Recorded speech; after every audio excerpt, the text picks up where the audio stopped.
로마서 11장 25절에서 36절까지 말씀 함께 읽었습니다. 25절에 보시면 형제들아 너희가 스스로 지혜 있다 하면서 이 신비를 너희가 모르기를 내가 원하지 아니하노니 이 신비는 이방인의 충만한 수가 들어오기까지 이스라엘의 더러는 우둔하게 된 것이라 이렇게 말씀합니다. 지금까지 사도 바울이 말했던 하나님의 구원의 계획과 그 모든 과정들에 대해서 사도 바울이 이것은 신비다 이렇게 말해요. 신비, 미스테리움이라고 하는 것은 이제 감춰진 것을 말합니다. 그러나 이 비밀, 감춰진 것은요, 성경에서 비밀이라고 하는 것, 성경에서 감춰진 것이라고 하는 것은 모든 사람에게 감춰진 것이 아니고요, 지혜가 없는 자에게는 감춰졌지만 영안이 열린 사람, 하나님의 말씀을 깨닫는 사람에게는 이것이 밝히 드러나는 거예요. 그래서 꽁꽁 감춰두어서 아무도 모르는 것을 신비 혹은 비밀이라고 하는 것이 아니라 바로 지금까지 사도 바울이 말했던 하나님의 놀라운 구속 사역, 그 모든 진행 과정과 미래에 대한 결말에 대한 예언들, 이것이 바로 하나님의 놀라운 신비, 하나님의 놀라운 감춰진 비밀이다. 그렇게 말씀하는 겁니다. 예수님께서도 그와 같은 맥락에서 하나님의 말씀을 비유로 말씀하시는데요. 비유로 말씀하시는 것은 바로 감추어진 것을 드러낸다는 그런 의미가 있어요. 그래서 여전히 예수님의 말씀을 듣고도 깨닫지 못하는 사람들에게는 이것이 감추어진 것이고요. 그러나 예수님의 말씀을 듣고 깨닫는 자들에게는 하나님께서 우리에게 주시는 그 모든 이 하나님의 말씀들, 예수님을 통해서 나오는 모든 비유의 말씀들이 깨달아지도록 더 선명하게 알아들을 수 있도록 깨달아지는 그것이 비유로서 예수님께서 말씀하시는 것이거든요. 그래서 이 신비를 모르는 자들이 있고 또 반면에 이 신비를 깨달은 자들이 있다. 그런 측면에서 말씀하시는 거예요. 그래서 형제들아 너희가 스스로 지혜 있다 하면서 이 신비를 너희가 모르기를 내가 원하지 아니한다 그렇게 말씀하셨습니다. 그래서 스스로 지혜 있다 하면서 스스로 지혜 있다 하면서 이 대부분 말씀을 가진 자들, 율법을 가진 자들을 말하겠죠. 유대인들을 말하겠죠. 그런데 잘 깨닫지 못하는 거예요. 그래서 그 상태에 있기를 원하지 않는다 이렇게 말하는 겁니다. 영적인 것은요, 내가 스스로 지혜 있다, 내가 공부를 많이 하고 내가 학문을 많이 연구하고 내가 학식을 많이 쌓았다고 해서 깨달아지는 것이 아닙니다. 하나님의 말씀, 영적인 것은 성령께서 깨닫게 해 주셔야만 깨달아지는 줄로 믿습니다. 그래서 성령께서 우리 영안을 열어주셔야만 깨달아지는 겁니다. 그래서 사도 바울도요, 육신의 눈으로 바라볼 때는 율법을 가지고 있었지만 그 율법으로 예수님을 핍박하는 자, 예수님을 믿는 제자들을 핍박하는 자로서 살아갔습니다. 그러나 성령이 임하셔서 그의 눈에 있는 비늘이 벗겨졌을 때, 영안이 열려졌을 때 예수 그리스도를 위해 살아가는 사명자로 바뀌는 겁니다. 교회를 오래 다닌다고 내가 영적인 것을 깨닫는 것이 아니고 성령께서 우리의 영안을 열어주셔야만 내 인생의 본질이 보이는 거예요. 내가 무엇을 위해서 살다가 무엇을 위해서 죽어야 하는지, 내가 가지고 있는 건강과 돈과 시간과 나에게 있는 것들을 누구를 위해서 써야 되는지, 무엇을 위해 써야 되는지, 어떻게 써야 하는지를 그제서야 보이기 시작하는 겁니다. 내 영안이 열릴 때 보이기 시작하는 겁니다. 영안이 닫혀 있으면 아무리 교회를 오래 다니고 직분을 받고 내가 심지어 성경을 백독을 하고 천독을 해도요, 깨달아지지 않는 겁니다. 오늘 저와 여러분이 영안이 열려서 하나님의 이 신비가, 하나님의 비밀이 깨달아지는 은혜가 있기를 축복합니다. 그래서 이 신비가 깨달아지면요, 인생이 변하는 거죠. 인생이 변하고 사도 바울이 그것을 깨달았기 때문에 이방인의 사도로서 전 세계를 복음화시키는 선교사로서 교회를 세우는 자로서 그렇게 살아갑니다. 그러나 말씀을 가졌지만 이 신비를 깨닫지 못했던 많은 사람들이, 유대인들은 어떻게 되나요? 그들은 교회를 가서 그 교회를 쪼개놓는 인생을 사는 거죠. 그래서 평화를 깨뜨리는 자, 교회를 깨뜨리는 자로서 살아가지만, 그러나 사도 바울은 평화를 구축하는 자로, 교회를 세우는 자로, 그래서 피스메이커로서 그 인생을 살아가는 것입니다. 그래서 이 신비는 이방인의 충만한 수가 들어오기까지 이스라엘의 더러는 우둔하게 된 것이라 이렇게 말씀하죠.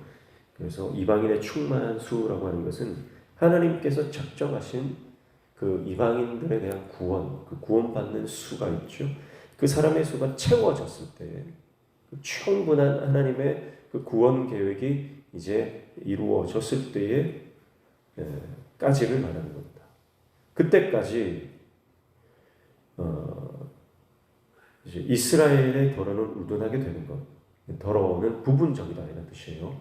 부분적으로 모든 유대인들을 포함하는 것은 아니고요. 일부 유대인들을 말하는 거죠. 부분적으로. 그래서 유대인들도 다 버림받은 건 아니고요.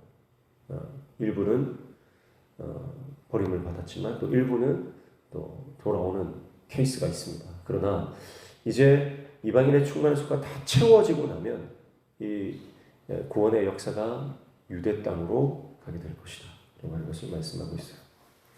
26절에 보면 그리하여 온 이스라엘이 구원을 받으리라 말씀하고 있습니다.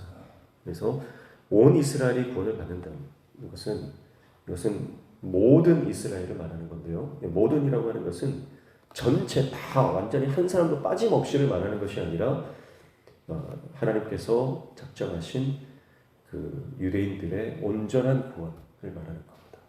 그래서 이스라엘이 온전히 회복되어지는 그때가 온다는 거죠. 그래서 구약을 또 인용합니다.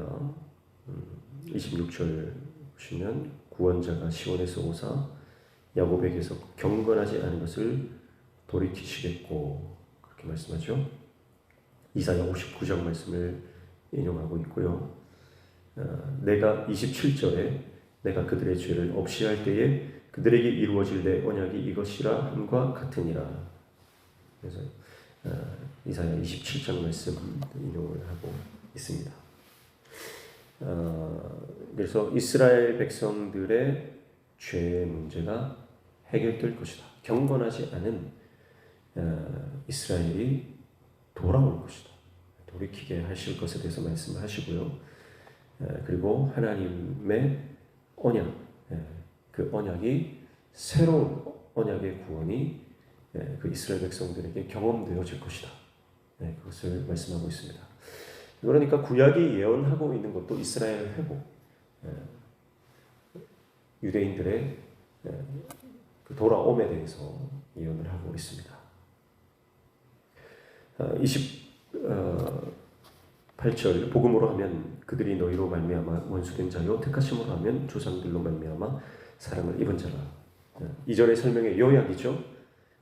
유대인들은 복음에 대해서는 지금 원수가 되어 있는 상태고요. 그러나 하나님의 선택으로는 하나님의 사랑을 입은 그런 상태다.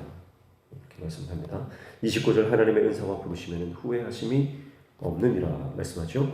그러나 하나님의 은사, 하나님의 선물과 하나님의 부르심, 하나님의 콜링에는요 후회가 없다는 겁니다. 무슨 말이냐면 유대인들을 향한 하나님의 선택과 하나님의 구원도 여전히 유효하다 그 말이죠. 여전히 유효하다 이렇게 말씀하고 있습니다. 그래서 30절부터 32절까지는 현재 이스라엘의 불순종으로 이방인이 하나님의 긍휼을 얻고 있다는 내용을 말하고 있어요. 하지만 이것도 궁극적으로 하나님의 은혜의 선택이라는 것입니다. 그리고 유대인 역시 이방인이 돌아온 것처럼 유대인도 돌아올 것이다. 그래서 현재는 불순종의 상태에 있지만 하나님의 긍휼은 모두에게 미칠 것이고 이것이 우리가 계속해서 복음을 전해야 하는 의무가 되는 것입니다. 33절부터 36절까지는 이제 그런 하나님의 구원 계획에 대한 사도 바울의 찬양을 표현하고 있습니다. 33절 보시면 깊도다 하나님의 지혜와 지식에 풍성하며 그의 판단은 헤아리지 못할 것이며 그의 길은 찾지 못할 것이었다. 하나님을 향해서 이제 찬양하는데 하나님의 지혜와 지식과 하나님의 판단과 하나님의 마음과 그 하나님의 놀라운 구원 계획에 대해서 사람이 이해할 수 없는 것이다. 사람의 이해와 사람의 생각을 뛰어넘는 놀라운 하나님의 구원 계획이다. 하나님을 찬양하죠. 34절에 누가 주의 마음을 알았느냐, 누가 그의 모사가 되었느냐. 35절 누가 주께 먼저 드려서 갚으심을 받겠느냐. 36절 이는 만물이 주에게서 나오고 주로 말미암고 주에게로 돌아가미라. 그에게 영광이 세세에 있을지어다. 아멘. 그러면서 36절에 보니까 창조주 하나님이 모든 것의 기원이시고 하나님은 능력이시며 또 모든 존재의 목적이 되시고 모든 것의 결과가 되시는 분이다. 이렇게 말씀하고 있습니다. 하나님은 모든 죄와 또 죽음의 그 영역들, 그것으로 인해서 망가진 모든 삶을 회복시키시는 분이고 죄인을 돌이켜서 하나님의 자녀가 되게 하시는 분입니다. 그리고 그분의 선하신 계획은 여전히 진행되고 있고 신실하신 하나님께서 그것을 포기하지 않으시고 이끌고 가신다. 그리고 언젠가 그것은 완성될 것이다 라고 하는 것을 사도 바울은 믿음으로 하나님 앞에서 고백하고 있는 것입니다. 사랑하는 성도 여러분, 우리 인생도 그렇습니다. 하나님은요 너무나 신비로우신 분이에요. 제가 몇 번 말씀을 드렸지만 정말 우리가 이 땅을 살아가는 것, 하나님의 자녀로 특별히 살아가고 우리가 사명을 감당하는 것은 이것은 놀라운 은혜이자 특권이고요. 그리고 신비입니다. 신비. 기독교는 신비주의가 아닙니다. 그러나 신비로운 신비 그 자체입니다. 신비를 추구하는 것은 아니지만 그러나 우리가 하나님 안에서 살아갈 때 너무나 이 신비로운 경험들을 정말 숱하게 하는 거죠. 그래서 이것이 하나님의 신비는요, 오늘 사도 바울의 고백처럼 내 생각을 뛰어넘는 겁니다. 내 경험과 내 생각과 내 철학과 나의 사고를 아득히 뛰어넘는 것. 그게 하나님의 신비입니다. 그래서 우리가 하나님의 자녀로서 성령과 동행하면서 우리가 이 땅을 살아갈 때에 우리는 영적인 그 하나님의 세계를 날마다 경험하고 체험하며 살아갈 수가 있어요. 근데 문제는 뭐예요? 율법주의에 빠져 있으면, 내 경험주의에 빠져 있으면, 내 사상에 빠져 있으면 이 신비를 경험하지 못한다는 거죠. 사도 바울이 예수님을 만나고 다메섹 도상에서 완전히 꼬꾸라지고 이제 아나니아가 와서 그에게 안수했을 때 눈에 비늘이 벗겨지고 이제는 완전히 같은 사람이지만 다른 존재가 되었어요. 여러분, 우리는 이전과 같은 존재가 아닙니다. 오늘 우리가 하루를 또 하나님께서 선물로 주셨지만 이 하루도 어제와 같지 않은 삶인 줄로 믿습니다. 그래서 우리가 주님과 동행하는 거예요. 성령과 동행하는 거예요. 그때 하늘이 열리고 우리 삶에 놀라운 신비가 펼쳐지는 겁니다. 그래서 사도 바울과 같이 이렇게 하나님을 찬양할 수밖에 없는 것이고, 하나님의 일하심과 하나님의 역사와 하나님의 생각을 우리가 조금이나마 깨닫게 되면 어떻게 고백합니까? 사도 바울처럼 깊도다 하나님의 지혜와 지식이. 하나님 이런 분이시구나. 하나님 이렇게 선하신 분이시구나. 하나님 이렇게 위대하신 분이구나. 여러분, 이 탄성이, 이 찬양이 나올 수밖에 없는 거예요. 오늘 사도 바울처럼 우리가 주님과 동행하며 이 고백이 우리 인생 가운데, 우리 삶 가운데 하루 종일 터져나오는 저와 여러분 되시기를 축복합니다. 무엇에 집중하고 무엇에 감격하고 무엇에 탄성을 지르며 살아가고 있습니까? 사람이 아니라 상황이 아니라 하나님을 바라보며 하나님 때문에 우리 인생이 감격적이고 또 찬송이 흘러나오는 그런 인생 되시기를 주님의 이름으로 축복합니다. 기도하겠습니다.